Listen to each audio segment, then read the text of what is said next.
পশ্চিমবঙ্গের পূর্ব মেদিনীপুর জেলার সদর শহর তমলুক। তমলুকের বর্গভীমা মন্দির। বিশাল চত্বরে বসন্তের নরম রোদ ঝলমল করছে।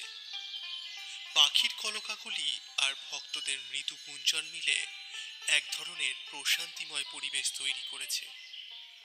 রাহুল মন্দিরের দাওয়ায় বসে আছে। পাশে 6 বছরের ছেলে শান্তভ মন্দিরের মেঝে নিজের মতো করে খেলায় মগ্ন।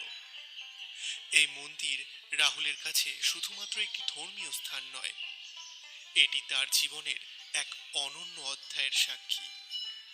2009 সালের এক শরতের বিকেলে এই মন্দির প্রাঙ্গণেই প্রথমবার শিখার সঙ্গে দেখা হয়েছিল। শিখা তখন সদ্য কলেজে ভর্তি হয়েছে। তার চোখে নতুন স্বপ্ন।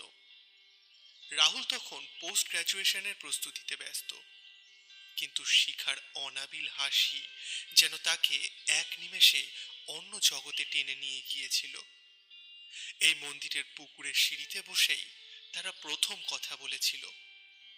কথার বিষয় ছিল সাধারণ: পড়াশোনা, স্বপ্ন আর ভবিষ্যতের পরিকল্পনা।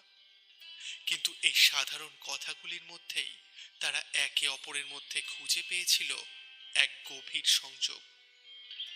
আজ 15 বছর পর 14ই ফেব্রুয়ারি সেই একই জায়গায় বসে রাহুল মনে মনে সেই মুহূর্তগুলোকে আবার ছুঁয়ে দেখতে চেষ্টা করছিল। মন্দিরের ঘণ্টার শব্দ যেন শিখার সেই উচ্ছল হাসি এখনো প্রতিধ্বনিত হচ্ছে। সময় বদলেছে, কিন্তু সেই মন্দির রাহুলের হৃদয়ে শিখার উপস্থিতিকে চিরস্থায়ী করে রেখেছে। বাবা, আমার বলটা কোথায়?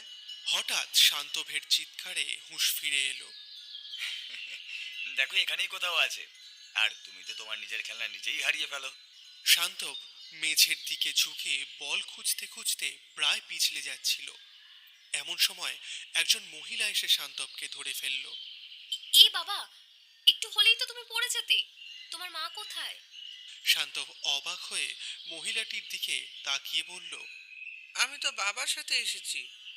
ওদের মধ্যে কথাবার্তা শুনে রাহুল ওদের দিকে এগিয়ে গেল, কিন্তু মহিলাটিকে দেখতে পেয়ে তার পা যেন মাটিতে গেঁথে গেল। মুহূর্তেই মনে হলো সময় যেন 15 বছর পিছিয়ে গেছে। সেই মুখ চেনা, প্রাণবন্ত আর এক অদ্ভুত মাধুর্যে ভরা। সেই মায়া ভরা চোখ যেগুলো এক সময় তার সমস্ত দুঃখ ভুলিয়ে দিতে পারত। যদিও মুখে একটু বয়সের ছাপ